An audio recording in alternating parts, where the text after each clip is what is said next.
It could have been worse. Black Manta could have been a one and done villain, and that would be no good. So DC and Warner Brothers are gearing up for this year's San Diego Comic-Con, and we do know that Aquaman will have a huge presence. But during the build up towards the reveal of Aquaman, we have been hearing a few more details revolving around the plot, or more specifically the role revolving around Black Manta. Now this could be seen as somewhat divisive given how this could work either way. However, just recently it has been revealed that Black Manta will be more of a secondary villain, and the villain who will have the top billing will of course be Ocean Master, while Black Manta will be more prominent within future installments. And you know what? I'm 100% on board with this. And this is exactly what you should do with Black Manta. Because the main theme of the Aquaman film revolves around Arthur Curry's acceptance, and where does he truly belong, on the surface world or Atlantis? Plus the movie does focus on Arthur Curry as a potential king of Atlantis. And when you think of it that way, having Ocean Master, who is of course Aquaman's brother, makes more sense in being the main villain for this story. And let's not forget, when it comes down to Aquaman villains, none can top Black Manta in terms of popularity, as well as the fact that he is essentially his arch nemesis. And so it would be unwise in having Black Manta being a one and done villain. But at the same time, he is needed for the first film in order to establish the rivalry between him and Aquaman. And in my mind, Black Manta is one of these villains who is too important to kill off so easily.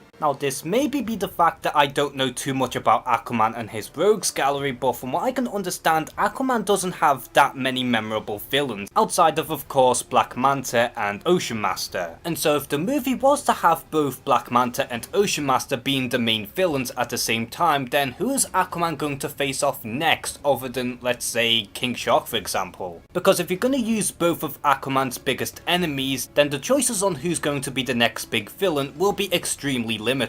So ultimately I do think that DC have made the best decision when handling both Ocean Master and Black Manta in the same movie, because really you do kinda need both villains for his first solo movie. But at the same time you do need to find this common ground and try and figure out a way that could actually benefit both villains. And so having Ocean Master as the main villain for the first film, while saving Black Manta for potential sequels, makes all the sense to me in the world, and I think that this is a genius idea. So how do you feel about Black Manta being a secondary villain for the Aquaman solo film? Do you think that this is a huge mistake, or do you think that they've done the right decision? Comment below and share some thoughts. And as always, thank you guys for watching this video, please like and subscribe, take care and have a good one.